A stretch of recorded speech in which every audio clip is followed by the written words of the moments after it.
पहले तो मैं आप सभी मीडिया के बंधुओं का स्वागत करना चाहूँगा और शुभकामनाएं देना चाहूँगा हमारे मानवाधिकार सुरक्षा एवं संरक्षण ऑर्गेनाइजेशन के सदस्यों को कि इन्होंने एक बहुत ही बड़ी मुहिम को अपने ज़िम्मे लिया है और काफ़ी तत्परता से उसके साथ लगे हुए हैं।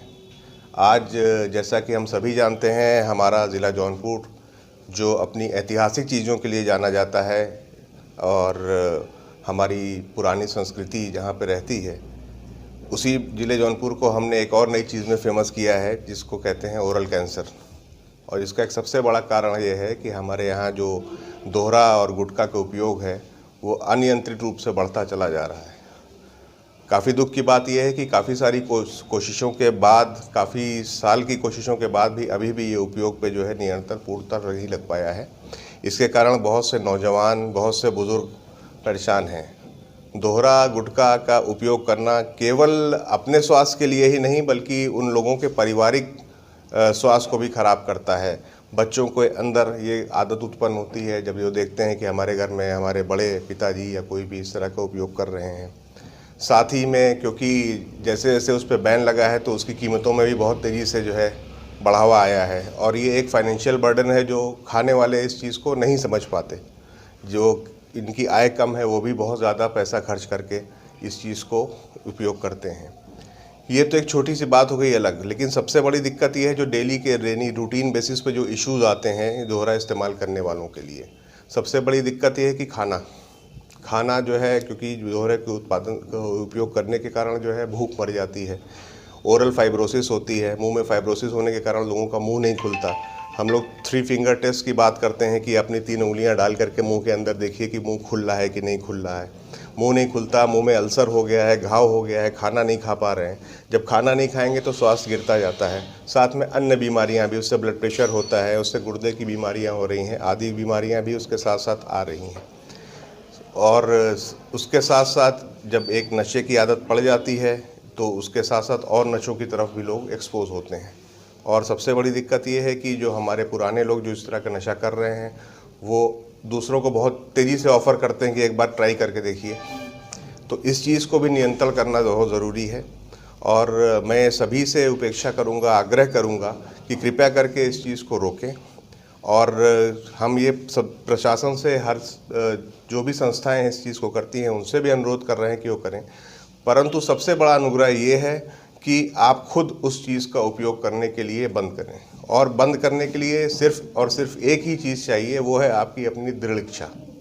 बिना इच्छा के ये बंद नहीं किया जा सकता और दृढ़ इच्छा और संकल्प खुद करना पड़ेगा। हम उपयोग करना बंद करेंगे, हर चीज़ का उत्पादन और बिक्री अपने आप कम हो जाएगी। डॉक्टर साहब, ये है तो बहुत गंभीर बीमारी, इससे बचाव के लिए किन किन चीज़ों का उपयोग या किस तरह के प्रिकॉशन लेने चाहिए? सब बचाव, जहाँ तक बचाव की बात है, सबसे बड़ा बचाव है कि उपयोग न किया जाए। अगर एक फाइनल स्टेज में ओरल कैंसर हो गया किसी को तो उसके बाद तो कोई बचाव की नीति वो है ही नहीं। ओरल कैंसर होने के बाद ये डिपेंड करता है कि किस स्टेज में है, उसका कीमोथेरेपी से इलाज होगा, सर्जरी से इलाज होगा या किस तरह से इलाज होगा। परंतु उसके पहले की जो प्रोसेस, जो दिक्कतें हैं, जैसे कि मैंने बताया ओरल अल्सर हो जाता है, घाव हो गया मुंह में, छाले पड़ जा रहे हैं मुंह में। इसमें जैसे है कि अगर आपकी आदत है छाले पड़ रहे हैं तो उसके लिए तुरंत डॉक्टर को दिखाएं, प्रॉपर दवाई लें, उस पर लगाने की दवाई, खाने की दवाई, वो जो भी उचित चिकित्सक आपको बताएगा। एहतियात के तौर पर जो लोग खा रहे हैं उनसे सबसे बड़ा आग्रह ये है कि कृपया करके जो है रात में खाने जब आप घर पहुँचे और सोने जा रहे हैं तो मुंह को अच्छे से धुल लें। सबसे बड़ी दिक्कत जो इसमें होती है ये कि मरीज़ जो लोग खाते हैं इस चीज़ को, वो खा रहे हैं और मुंह में रखे रखे ही सो जाते हैं और मुंह को साफ़ नहीं करते। तो वो जो दिन भर खा रहे हैं उससे ज़्यादा जो है वो नुकसान करता है जो रात भर उनके मुंह में रहता है, फंसा रहता है। दांत खराब हो जाना, दांत सड़ रहे हैं उससे लोगों के, ये सब छोटी दिक्कतें हैं। दांत खराब होना, छाले पड़ जाना, घाव हो जाना। इसका बचाव, सबसे बड़ा बचाव यही कि उसका उपयोग न करें। उसके बाद अगर कोई बचाव करना है तो दवाई लें, मुँह को साफ़ रखें। जनता से कोई अपील आप करना चाहेंगे? जनता से सबसे बड़ी अपील मेरी यही है और मैं संस्था के माध्यम से, अपने माध्यम से, आप सभी के माध्यम से अपील करना चाहूँगा कि कृपया करके आप अपनी दृढ़ इच्छा, अपना संकल्प लें कि हमको इस चीज़ का उपयोग नहीं करना है और कोई इसका चारा नहीं है। आप ये मत सोचिए कि प्रशासन बंद कर देगा तो हम नहीं खाएंगे, हमको नहीं मिलेगा तो हम नहीं खाएंगे। ऐसा नहीं है कि बहुत सारी चीज़ें अवेलेबल नहीं है, हर चीज़ अवेलेबल है मार्केट में खाने के लिए और ना खाने के लिए। लेकिन वो हमारी जो है अपनी सद्बुद्धि और बुद्धि का उपयोग है कि हमें क्या खाना है, क्या नहीं खाना है, हमारे लिए क्या अच्छा है, क्या नहीं अच्छा है। डॉक्टर साहब, शहर में बेधड़ल्ले से दोहरा बिक रहा है, हर खुलेआम बिक रहा है दुकानों पर, इस पर क्या बोलेंगे?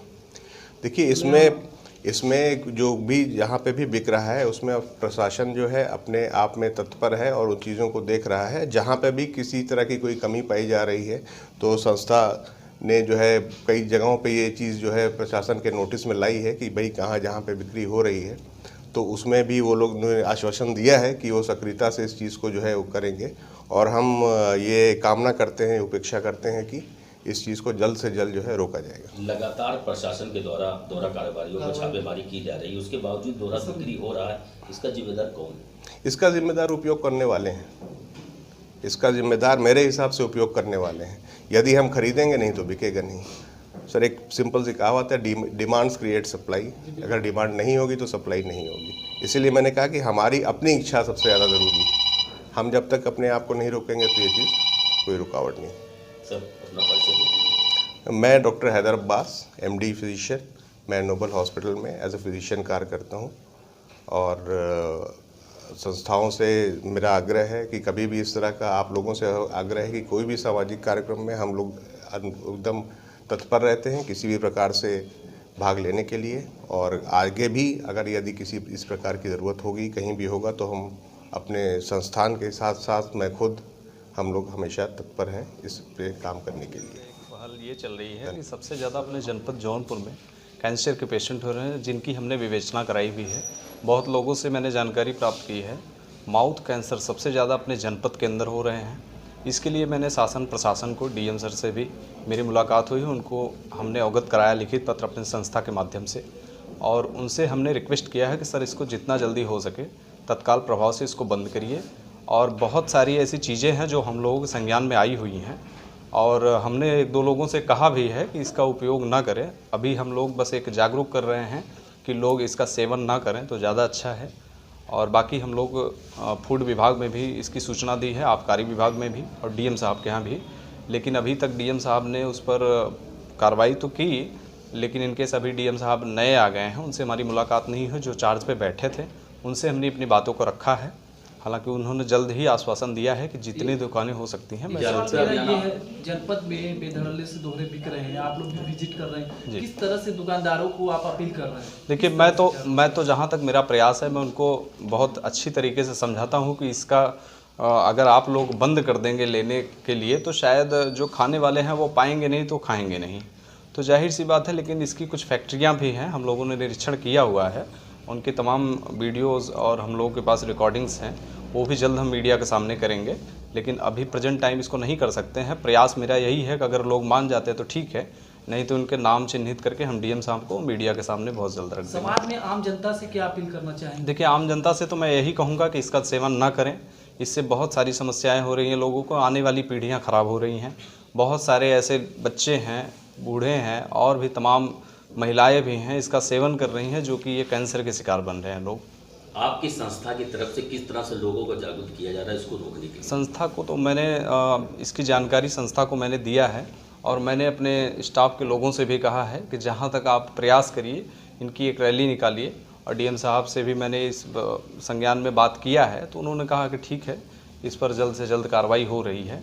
अगर नहीं होती है तो इसकी हम एक विशाल रैली निकालेंगे और संस्था के लोगों को भी शामिल करेंगे और इस पर जल्द से जल्द कार्रवाई करने की मांग करेंगे। अपना परिचय दे दीजिए। जी, मैं रुपेश चौधरी, जिला उपाध्यक्ष मानवाधिकार, लखनऊ में प्रेजेंट टाइम में रहता हूं, लेकिन अभी इस समय मैं जौनपुर आया हूं और आज ही मैं शाम को लखनऊ निकल जाऊंगा।